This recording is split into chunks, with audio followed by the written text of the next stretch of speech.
recording this session for those people who are unable to make it.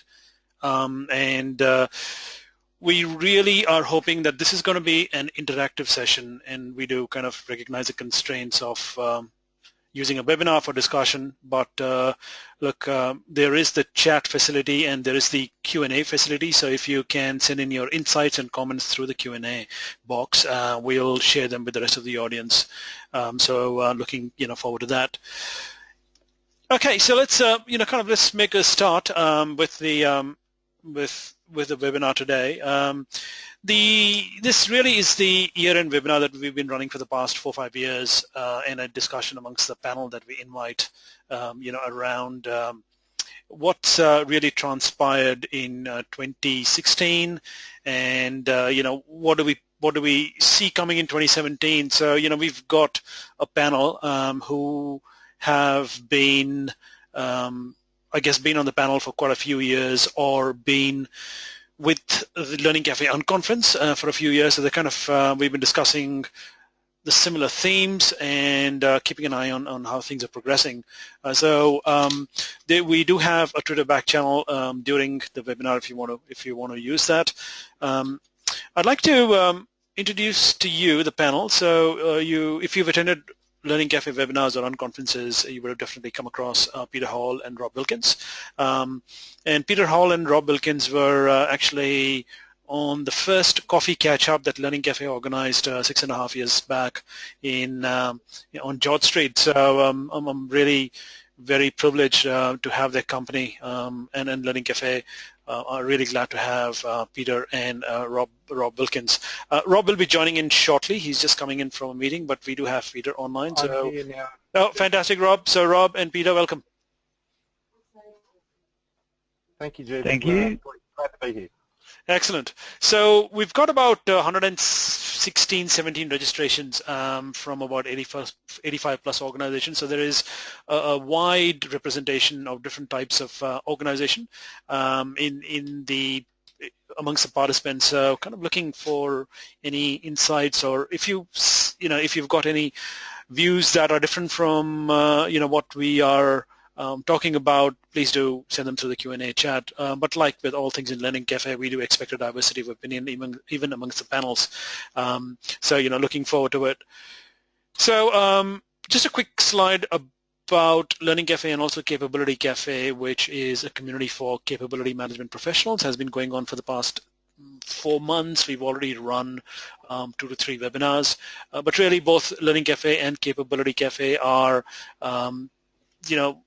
professional communities of professionals involved in these 2 very overlapping professions, learning and capability management.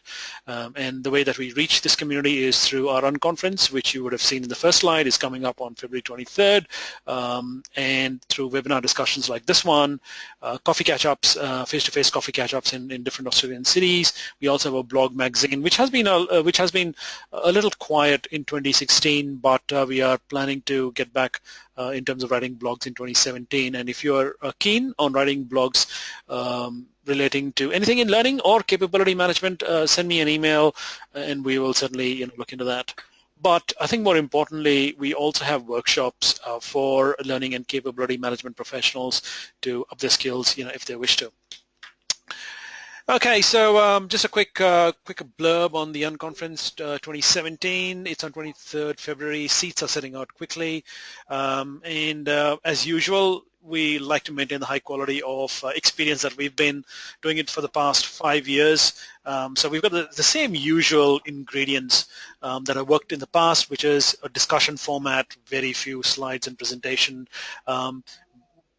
Facilitators who know their stuff and have been practicing their craft, and hence the discussion is going to be grounded, pragmatic. We're going to keep all sales messaging out, so it's really not a forum for selling, more a forum for essentially sharing our insights.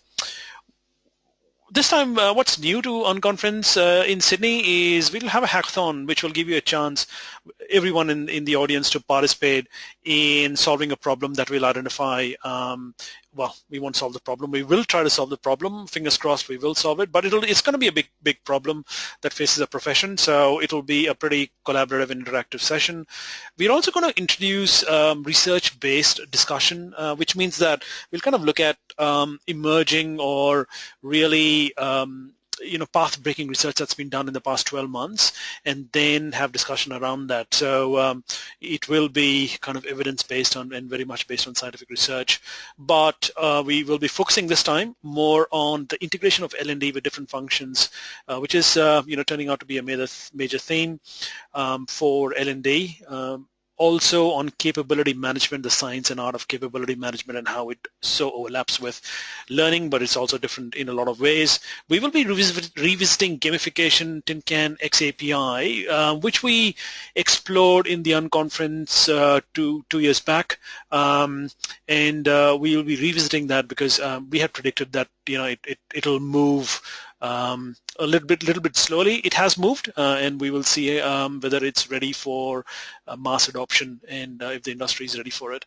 Also focus on measurement and analytics and agile. So that's coming up in the Unconference this year, so hopefully we'll see you there.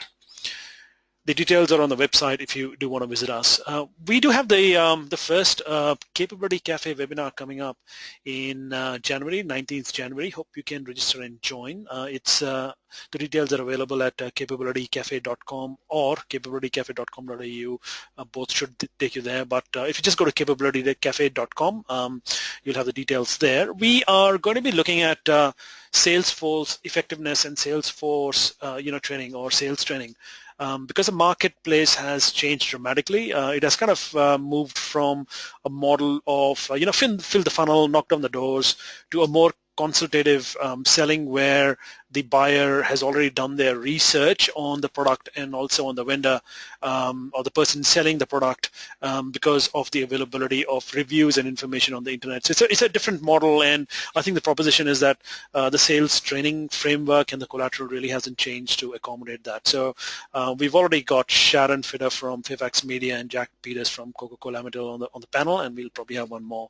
So I look forward to having you there. So let me just share some of the stats that we've kind of pulled together, and I'll ask Peter and Rob also to comment on that. And please, your comments are also very welcome through the Q&A.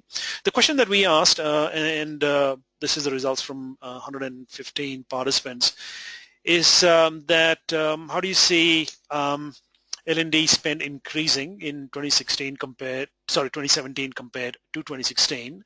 46% said that it is going to increase, while 42% said remain the same, and 12% said it's going to decrease.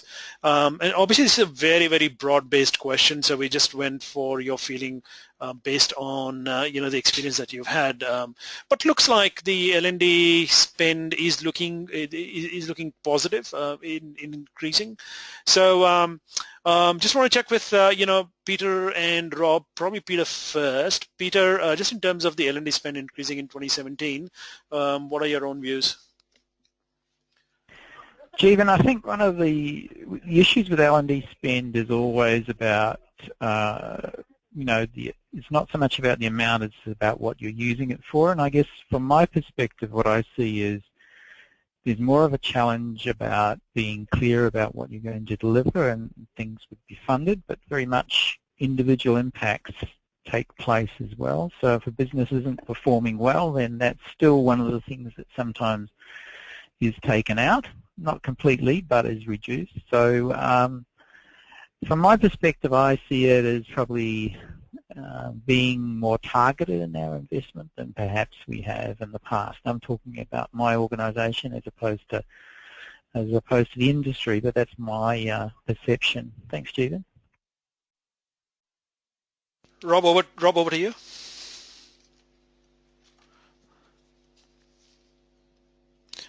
Rob, you there? Just checking. Sorry, Rob, over to you. All right, we'll just come back to Rob. I think his mic is muted. Sorry. Yep, there you go, Rob. No, sorry, David. That's fine. Yep. I've just unmuted myself. I didn't realise I'd been put on mute. That's okay. Look, I'm very similar to Peter. I think it's targeted. I think what you're looking at, though, is trying to actually understand why L&D are actually spending.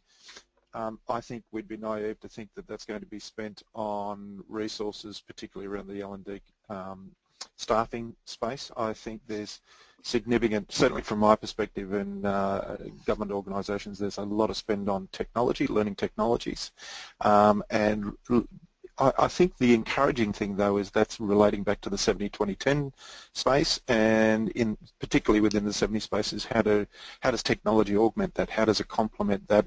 How does it enable line managers, coaches, leaders to be able to actually interact with people, but still at the same time coach them in a relatively immediate space in terms of doing that. So I think when I look at that and say, yeah, it's positive, but it's going to be, as Peter said, very targeted in terms of the way that comes about. I think poor performing organisations will probably look to decrease their spend because that's the first place that they can cut very, very quickly. Rob, just on that, in terms of, I guess, the targeted spending, who's really asking for the targeting? Is it the L&D folks themselves who are, driving that targeting by, I guess, spending smart, or is it actually coming from business or other stakeholders? Yeah, look, in my experience, it's a combination of both. I think the good thing for us as a profession is we're becoming far smarter in terms of the way that we can actually leverage technology and enable people in the developmental space. And more importantly too, I think our senior leaders have finally cottoned onto the fact that there are many ways to get development out there and work with people on that, and they're thinking far more in a targeted way about how they get the blend of learning correct and how they actually use the technology to get the maximum exposure for people. So, thanks for that, Rob. Just moving on to the next slide, which really was a question about the e-learning spend, and as the statistics very, very clearly show that 75% increase. See an increase in the e-learning spend or the technology spend. 21 expected to remain the same, and only 4% expected to decrease. I guess the question I want to pose to both the panelists, but also the audience, is whether you think that the spending is increasing for the right reason. So, look, can we have a show of hands if you think that the spending on e-learning is for the wrong reasons, right? And while you raise your hands, can I ask a question to Peter first?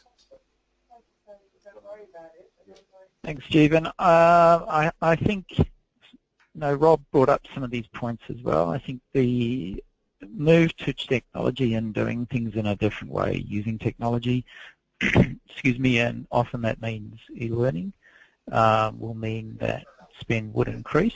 But I think it's also about getting value from it as well. So it's not just about spending lots of dollars. It's actually thinking about, well, what are you trying to achieve, and being very clear about that. But the reason for doing it, and I'll talk some more about that when I talk about my observations and predictions as well. Thanks, Stephen. No worries. Rob, over to you. Yeah, Jim, very, very similar. But I think one of the things that I really do think is a coming of age is that people are actually starting to realise the economies of scale, and not just based on traditional e-learning, but just traditionally looking, and I'm using a more broader terminology here, digital learning, and people are starting to actually see where they get a maximum bang for buck in terms of being able to integrate that.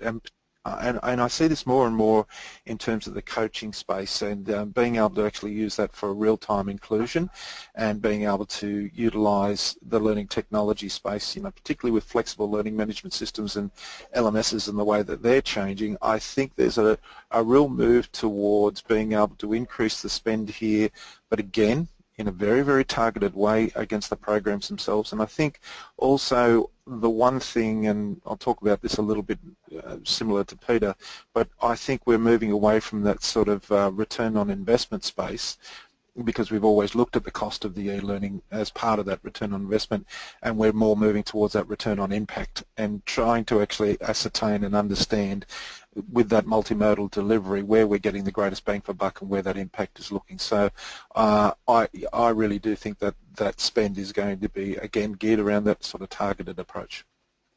Thanks, Rob. And I've just got a poll on the screen for the audience. If you want to just react to that in terms of the relationship between engaging learning solutions and the cost. And I guess from my experience, there is a direct relationship. So the more engaging, it doesn't necessarily have to be a lot more cost, but certainly does require a lot of smart thinking, and which kind of translates into costs in terms of the effort put into design.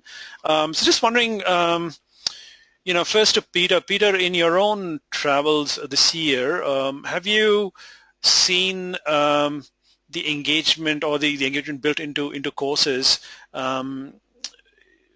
being done smarter so that it doesn't necessarily cost a lot more money? I think that's definitely a focus. From my perspective, we're still hanging on to a lot of the ways we used to do things. So I think we've got to get serious about it and saying, well, just because we think that, is that necessarily true, or that's what we've grown up with? So I think it is happening. I think it's got to be done for the right reasons. It's got to understand, well, why are we doing this? But then there's a huge education piece, not only for ourselves, but also for our clients and customers and businesses as well, so that they understand it. Again, I think there's an opportunity to do more. Thanks, Ewan. Thanks, Rob. The survey results are quite interesting. There are 41% who say that we should always make learning engaging, and there's 37% says engagement needs to be used appropriately, and 15% says amount of engagement will depend upon the budget. So, what's your view on the 40? Do you agree with the 41% who said that it always should be engaging? Oh, as somebody who's spent a lifetime in learning development, yes. But I mean, that's from a purely passionate standpoint, Jeevan. I think what we've got to be able to actually understand is,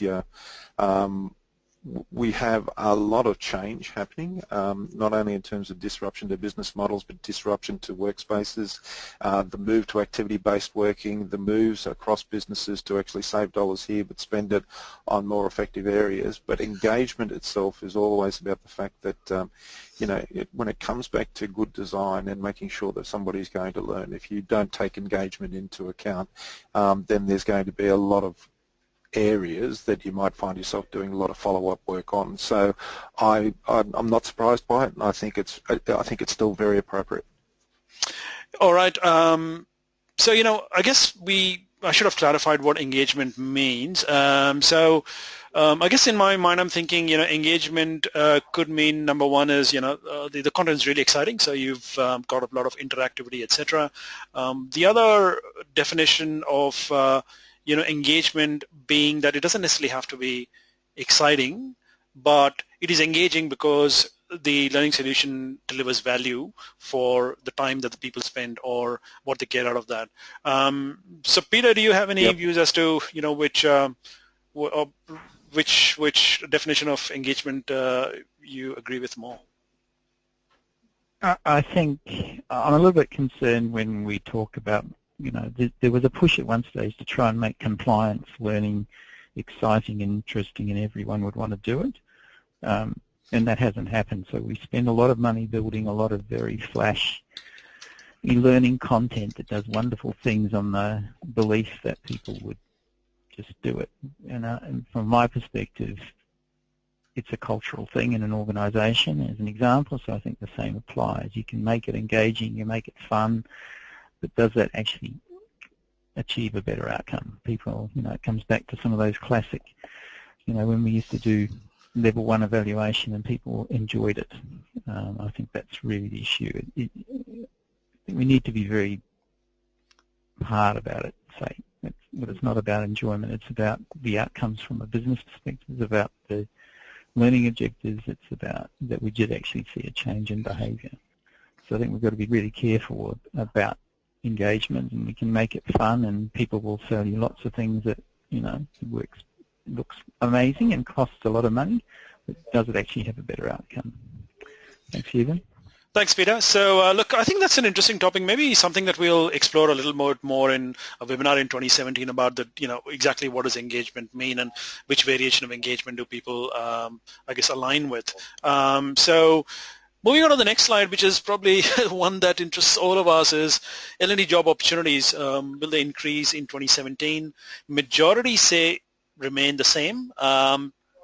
38% actually say that it's going to be better than last year, and 17% says it's going to be worse. So I think we're leaning towards a more positive 2017 than 2016. And I know, I guess, Peter, through your role, you've been, you know, looking at the team and also just in terms of the skills required. And I know, Rob, you've just changed jobs in 2016. So maybe we'll kind of start with you, Rob, in terms of just explaining, you know, your new role and why you kind of made the change into a different kind of role, which still has a lot of learning, but it's got a lot more. And then you kind of move on to Peter in terms of job opportunities for L&D. So, Rob, over to you. Yeah, thanks, Stephen. Look, I've moved into a role that encompasses both learning and development, but also information and knowledge management, and it's probably got more leaning towards the big data analytics, information management space. But I'm working with certainly adult education data and working with student data within the Department of Education. One of the reasons why I chose to walk away from the traditional learning and development environment. A couple of reasons. I think one was just my own personal needs to move on, and but the second one was I see the digital space and disruptive models and a lot of the work that I was actually doing with people who were providing services to the organisation that I used to be with, Aussie. It was incredible to actually see what they were doing and what they could do and what they were enabling within the organisation, and I saw that as a prime opportunity to question where I thought education was heading. I've also, as you know, I've got 2 adult children, and they're probably what we classified or termed digital natives, and I use them as a primary sounding board for myself to sort of understand how they learn. My son is quite open in saying he learns most of what he learns online, and you know, it's a really, really interesting aspect for me to look at that and sort of understand how these digital natives are actually bringing that forward. So I see this as being something that we've got to consider as we actually move forward, is that there are systems, processes, economies, ecosystems, and a whole range of other things out there that will have more determinants for where our organisations and therefore where our learning and development spend, and not only that, but the structure of the way that we actually have our teams will actually go in the future. So it'll be an interesting space, but I'm here to say that L&D will be here for a while. Thank you very much, Rob. And for those participants who haven't responded to the poll, maybe not paying attention, but there is a poll on your screen. So we just want to click a button and make a choice. 65% have voted. Peter, your views on the job scene for L&D next year? I think from my position, as always, it depends on what level you're at. I think there are opportunities for people who have broad or all-round skills. So I think, and I'll talk about this again later on, I think the days of being a specialist in L&D are really gone. You know, I would expect someone who can have a client conversation, work out what the needs are, solution design, build the solution, product manage or project manage the implementation of it, the change in comms piece of it, you know, if that's appropriate, rather than just build a program or facilitate or something like that. So I think, not sure about will there be more. I think, you know, depends what happens with the economy, really, because it's one of those things that really drives is driven by the economy. So I'm a little bit, I think it's probably about the same. I don't think it's going to be any better than 2017. Thanks, And a lot of Peter. that is to do with the economy. Sure, and thanks, Peter. I think those 2 points that you made about a broader skill base and also the dependence on economy, I think we've kind of observed that L&D spend, L&D jobs, the economy does affect it hugely. We do have some slides covering. I'm also aware that we kind of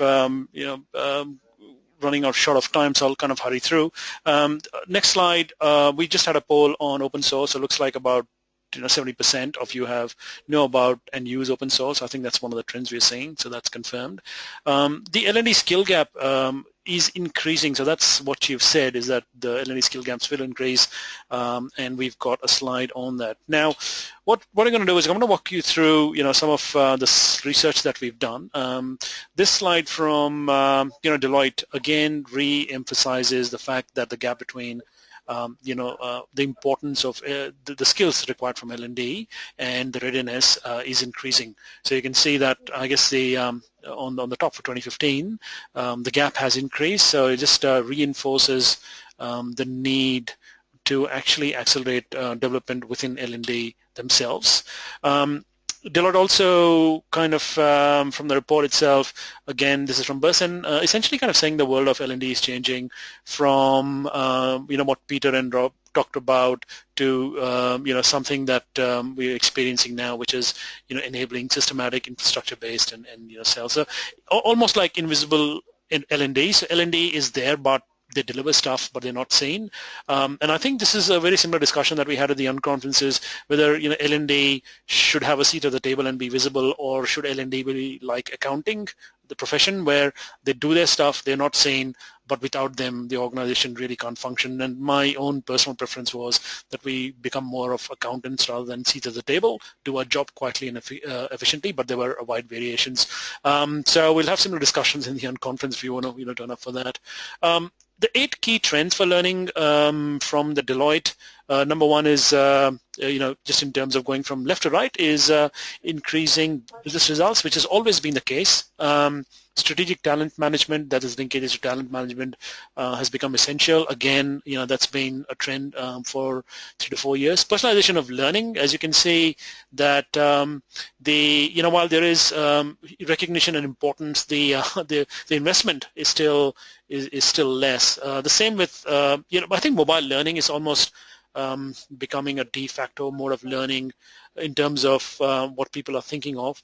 We still got a lot of legacy content which is not mobile enabled. That's moving a little bit more slowly than expected, but that's probably because of the costs involved. The I guess more knowledge and team sharing, and also the increased need for curation, which I think we talked about 2 years back, and we've indeed conducted workshops. But you can see that while the importance and the recognition is there, the investment is still not there. So there's a lot of talk, not so much action. So I think we'll see those graphs change. I just want to share my own personal journey in terms of my own, what I've done in the year in terms of learning and also work experience. So I've been really fortunate to be working both with Fairfax Media and with Westpac as kind of an advisor, one in terms of just helping them revamp the whole learning infrastructure, but with Westpac working on the future capabilities that Westpac have on a part-time basis, and that's really kind of just deepened the the learning richness that I have around those topics. Also conducted workshops. Big focus was Agile for L&D, so conducted workshop for Agile, business acumen, and content curation, and that's something as a result of the knowledge being built over the past couple of years through LearningCafe and the effort that I've spent. But I've also obviously been hands-on, and I think, as Peter said, there's a real need for L&D professionals to become hands-on again, because if you're kind of just involved in pure management or just pure vendor procurement, etc., that layer is quite easily disposable. So if you've got hands-on skills, a mix of hands-on skill and also the other functions, that would be great. In terms of so that's kind of what I delivered. But in terms of building my own knowledge, I've been I guess working past year in terms of learning a little bit about economics because of the interest in business acumen and also digital marketing, which has implications for learning design, but also played around with agile, journey mapping, virtual reality, Minecraft, capability management, and innovation management. And finally, just in terms of translating that into business, has been the launch of Capability Cafe and workshops for L&D, and building systems and processes for LearningCafe and Capability Cafe. I guess this slide really is to kind of depict the portfolio approach that I've kind of taken to build my own experience and knowledge just to keep myself current. Just quick, a couple of minutes on a couple of observations, the changing rubric for L&D. The first one is designing for real constraints. So at the moment, our current model is you get the business requirements and then you look at your annual budget or the project budget, and then you develop the learning that fits into the project budget. My proposition is that the budget or the money is not the only constraint. We've actually got few more that we really desperately need to consider, and two of them actually focus around the learner. Number one is the learner cognitive bandwidth. So there's just so much stuff being pumped on learners, it's actually difficult for them to grasp, embed, and do the 70-20 from that learning. It really is becoming quite difficult. The costs obviously are a consideration, but learner time is another constraint now, and I think it's a huge constraint. And finally, the knowledge half-life, which is knowledge is dying pretty quickly. You get new knowledge all the time. So, the way you design, kind of no point designing something very extensive if it is going to be out of date after 1 year. So I think that's another consideration. And my suggestion is that we almost kind of put it through a two-step filter, with the learner cognitive bandwidth and the learner time being the first constraint. So you kind of consider that first, and if there is space there, then you kind of move to the next step in terms of annual budget, the money, and also the knowledge half-life. What that means is I think what's going to happen is that the learning that we need to deliver needs to be compact, smart, chunked in multiple formats to give people choice. And that kind of leads to a changed KPI for L&D, which is actually to reduce time spent on learning, and not necessarily increase. So the metric about churning out a lot more courses and a lot more people doing learning is probably the wrong way, given the first two constraints, which is the learner cognitive bandwidth and lack of learner time. So I just want to get in Peter and Rob for quick comments on this. Peter, Rob? Yeah, I think you're right, Jeevan. I think the other thing I'd say in there as well is just learner time is increasingly critical in corporate learning. I think people just don't have the time to do it. So the days of having big, long programmatic solutions have gone. We need to be chunking it down, as you've got there, small, smart, only the things people need to know, not the things that'd be nice to know. I think that is a real challenge, and definitely the way that things are going. Thanks. Rob?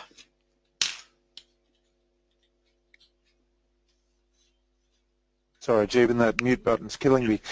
Look, I can't agree more, and I think one of the things I'll talk about later on is this sort of move towards micro-learning and what micro-learning is looking at it as a trend and why it's trending upwards.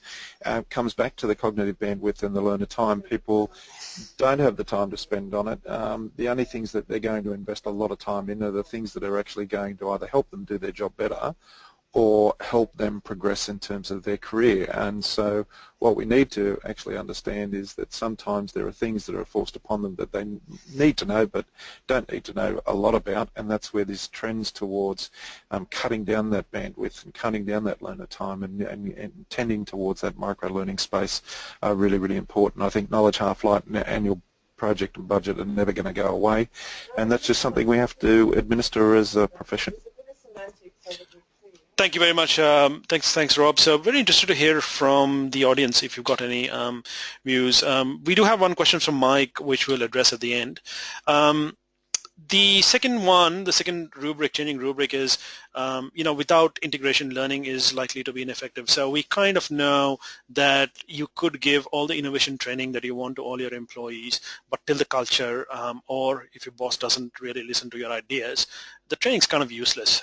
So I think there's a realization that just a standalone solution training doesn't work in most cases. It might at some levels if you're kind of raising individual skills, but if you want business uplift or move the needle across the organization, it really needs to be integrated with knowledge management, learning, capability management, driving kind of the being the driving engine, but also need to consider how the culture and leadership has impact and possibly change that as part of the solution. So I think that's one observation. It's a lot more difficult to produce an integrated solution because it's got connections and it's got a lot of moving parts. But I think that's where my own take is that L&D needs to grow up and is growing up. Some of it is being forced on L&D, and some of it L&D is kind of recognizing the bigger picture. So that's my hypothesis. Peter, Rob, for your comments. Peter first. Yep. So I think, yeah, I agree totally. The big piece that often gets missed is that culture and leadership piece, and really that becomes the requirement of a leader, of anyone who commissions us, is we need them to be driving change behaviours or setting the scene, setting expectations, and that becomes even more critical. It's got to be part of work, so it fits into process and systems, and the piece that Rob's doing in his new role is critical in terms of how we manage knowledge. We talk about it, we build elaborate systems for it, but we still really haven't thought about, I think, the behavioural aspects of that, as people wanting to do it. Well, when we say we want to transfer knowledge, what does it mean? Who do we transfer it to? How do people access it? Things like that. Thanks, Stephen. Thanks. I'll actually move on to just the third rubric, and this one is just around the capability framework. So for L&D, so L&D capability needs new depth and width. So the proposition is that our traditional model, as you see in the slide, is business partnership is involved, project management, and then we've got the ADDIE competencies. Then you've kind of got a little bit of digital acumen percolating the whole framework, and then you've got the underlying L&D theory and better practices, which really kind of provide the foundation for the whole profession. The the proposition is that the way that these different capabilities are sourced, as you can see from the slide, broken up into work experience, classroom training, formal qualifications, and blogs, videos, informal learning, and you can see that how those different capabilities are acquired, and then how they are maintained or how they have grown. So I think the acquisition part is pretty all right in terms of people attending classroom courses or doing formal qualifications like the Cert 4. But I think that's where my it stops, and I'm not sure that there is a huge amount of maintenance or growth of the skills happening for those. So the proposition is that the L&D skill set needs to be deeper and wider, and that takes the form of a T-shape. Now, so the T. When I went to a startup conference, they said, "Are you a T type of person?" And what a T type of person means is that you've actually got depth of knowledge into something, but you also have a layer of a wider interest or wider knowledge, which don't need to be experts, but enough to then distill that into your core capabilities. So you can see that's the new model that we've developed, where we've said is that you've got the core L&D, but that now needs to be supplemented by digital acumen. So you need to be digitally savvy in terms of using technologies, agile and digital thinking, the consulting approach, as Peter mentioned, but also knowing the business, so kind of knowing the industry. But even you've got the broader layer where you've got you're keeping an eye on emerging technology, startup entrepreneurship, where we're getting a lot of new ideas and new processes, consumer trends, workforce and HR trends, and industry knowledge. So this industry knowledge is the industry that you work in, whether it's finance, insurance, healthcare, and that kind of feeds into the business acumen. Then that kind of percolates or trickle down into the design. So I guess the basic is that you cannot design, digital solutions if you are not good at digital and if you don't know the industry well. So you can, but you can't optimize it. So I think that's that's the T model that we've got. In terms of where do we start, our own recommendation is make a start with where the 3 dots are. So industry knowledge, business acumen, digital acumen, and then also agile, which is percolating in all organizations, workforce HR trends, startup entrepreneurship, but also keeping an eye on the emerging research in management and L&D. So I'm not sure our profession actually does a lot of reading of research papers that have been done. Before I just move on to the next slides, Peter, Rob, your comments on this model, starting with Rob. Jeevan, thanks for that. I couldn't agree more. And I think one of the things that we have to be mindful of is the fact that businesses themselves, when we look at our businesses and who we actually provide services to, the growth in their own business acumen, their own industry knowledge, and what they're actually doing, be they a sales team, be they a business intelligence team, be they an accounting team, it doesn't really matter. They will be being disrupted in some form or another, or they will be being advised in some form or another. And similarly, as a team that actually services the organisation and services on many levels, if we don't have the digital acumen, the business acumen and the industry knowledge that is required to actually go with them on the journey and support them along those lines, we're going to be seen as a redundant function, and we're going to be seen as people who actually don't add value. And the moment that kicks in is the moment that we start to see L&D scale back. Thanks. Peter, over to you. Yeah, I think exactly what Jeevan and Rob have said. For me, we have a kind of a double standard sometimes.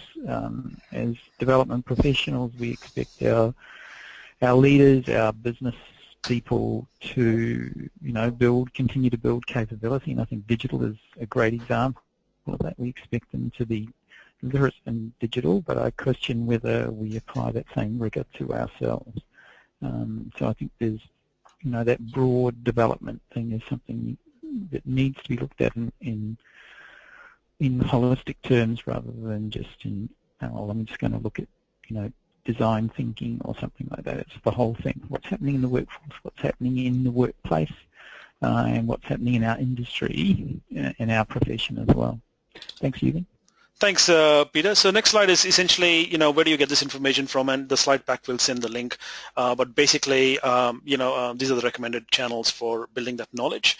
Now, LearningCafe is using this as our needs analysis. LearningCafe is going to run a series of workshops and events in 2017. And we've already run some of these workshops. So some of them are been run for the past couple of years, but there are some new ones like around portals, capability management, architecture, measurement. We're also having new events for capability management and also business games, which is essentially around building business acumen using an online business simulations.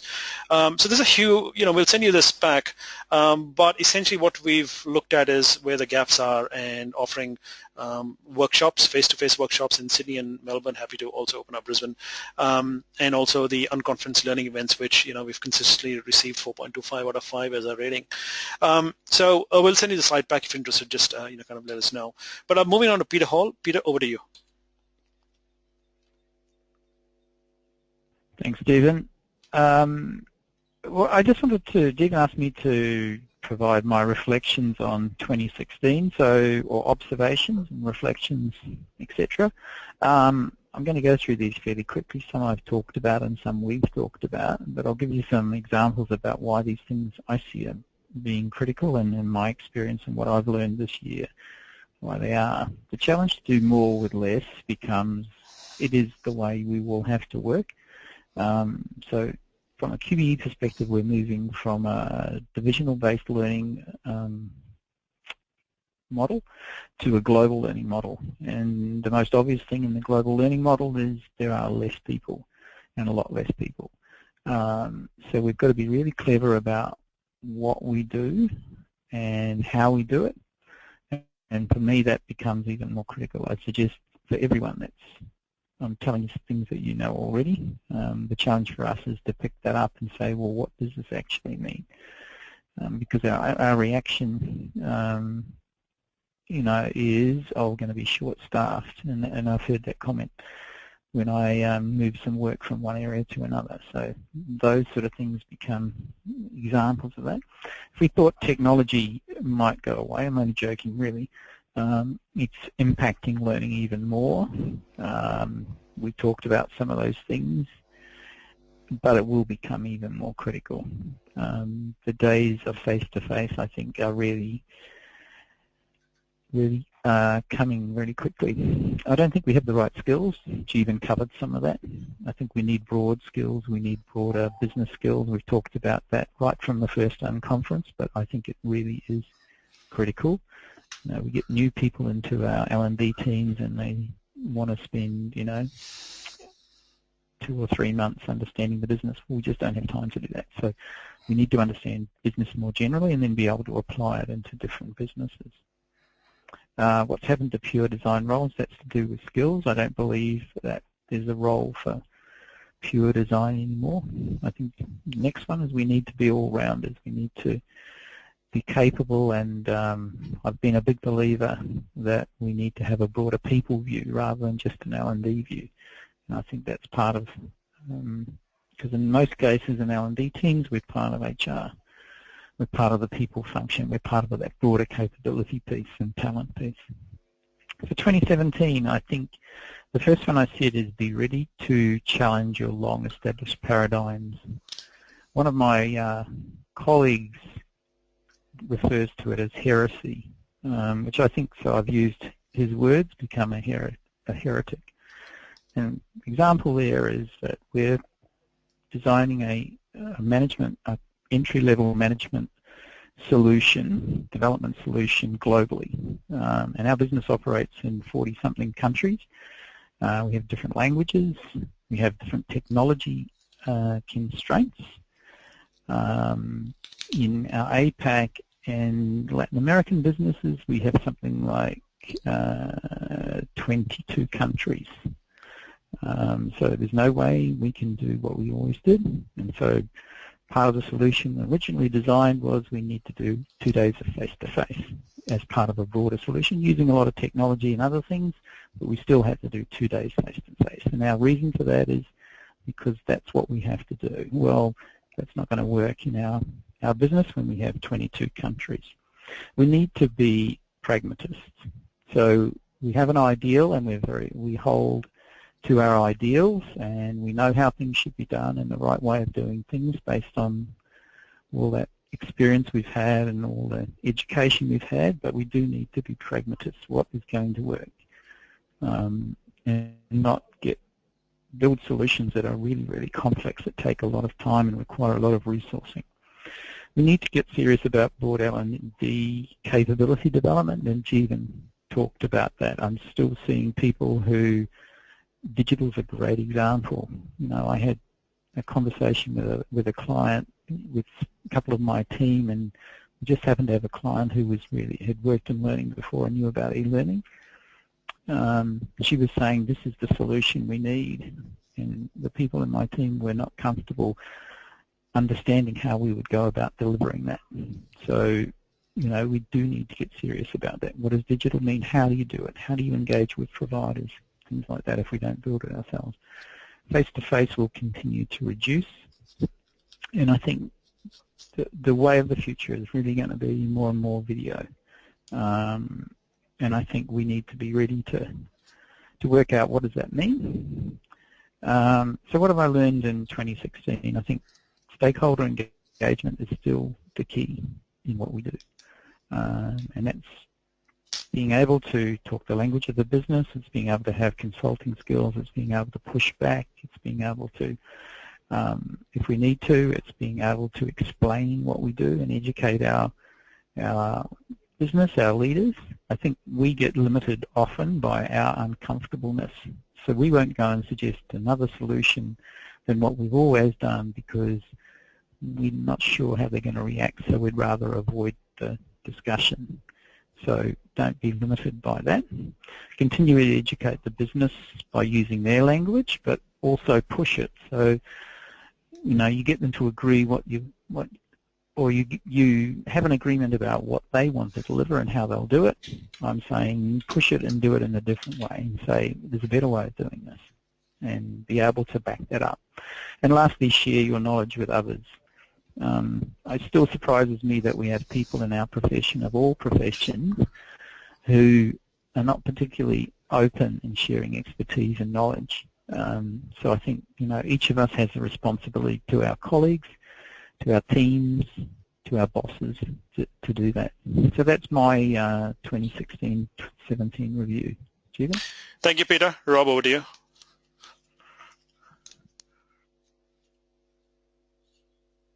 Rob, over to you.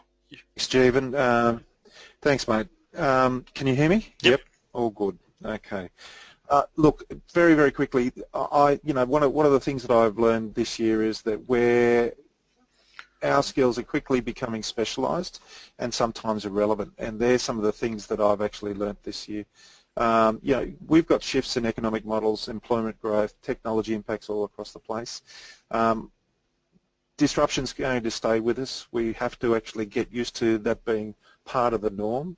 We're going to need skills to deal with the requirements, and you talked about agility, Jeevan, as part of the model, and I think being agile and being able to deal with that disruption is a key to us being relevant. We need them to be twice the speed. So we need to look at tools, we need to look at capability, we need to look at models that help us deliver and deliver in a far more pragmatic way.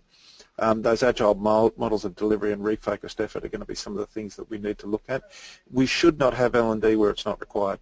A lot of the preciousness that we've had as an organisation is to talk about that, and I think managers, line managers, people leaders, coaches, other people learn as they go and learn through the interactions of the people that they deal with in their teams and learn as people managers. Some learn good things, some learn bad things, but sometimes unless there's a pandemic of skills and things starting to actually die, we shouldn't be involved in a lot of the traditional things where we used to go in and actually sort out issues within teams or issues within business units.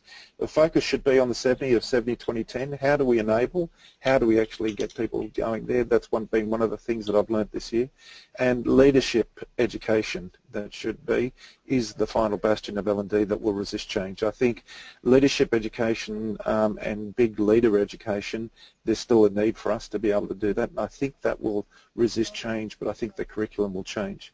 I've got a few slides that I'll move through very, very quickly here, but I've got this from the Australian Federal Government, now moving into an information and knowledge management role and starting to actually educate myself as to what I've got at my fingertips as an L&D professional to be able to actually inform my landscape is really important. But one of the things that really caught me is the projected employment growth for Australia moving through until 2025. And what was really, really interesting from my perspective here is that, having come from a financial services perspective, it is one of the industries that's got very, very little employment growth. If anything, it's almost bordering on retracting, whereas you can see that healthcare and social assistance, professional, scientific and technical services, coupled within there are things like data analysis, data science and information management and information science.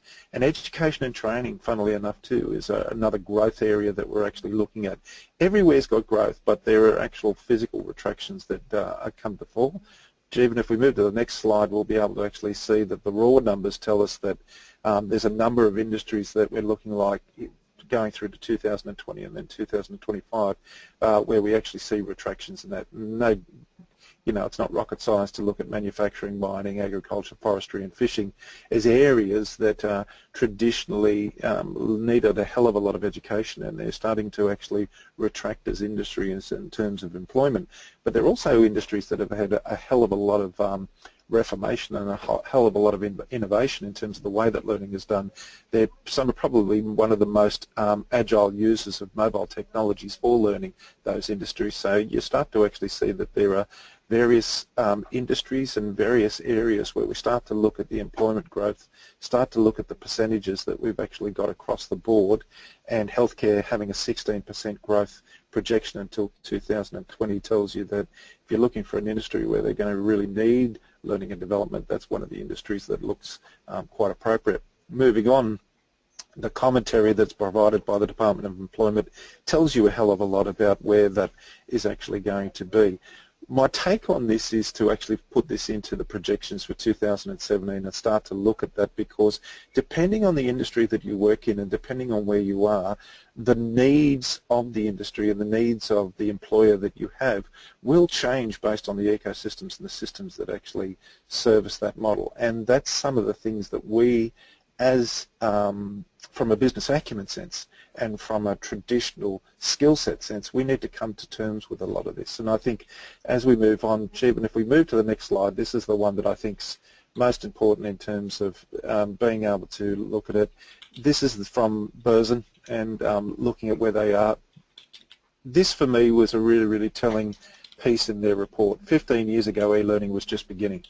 15 years isn't a long time in terms of our business cycles and the things that we were looking at. And for me to look at the formats, the philosophy, the users and the systems themselves, LMS is a pure e-learning platform 15 years ago to an LMS is invisible and data-driven and mobile. That's really interesting, is that you've actually seen LMS as a platform itself completely transform itself within 15 years. Now we know people are still using it traditionally as an e-learning platform, and we start to look at a whole range of reasons as why we're looking at that. But I think for the projection that you see Berzin and Deloitte looking at, that real-time, always-on, employee choice-driven learning is something that we have to actually come to terms with. And we covered this during the year in Learning Cafe about the learner being a consumer, and I think as we move forward to 2020, that's where how our whole function becomes enablement, and seeing how we can actually move towards the learners being consumers and then becoming curators of that. So if we move on, I can summarise this pretty quickly. Learners have changed. In 2016, I think L&D has shifted for good. Learners themselves are starting to learn from other people in their profession, people in their workplace, people who are coaches, people who they're choosing as mentors. They're becoming consumers, they're becoming collaborators, and they're becoming connected. And there's any number of enablers out there connecting people. There's 4 trends that are going to continue and grow.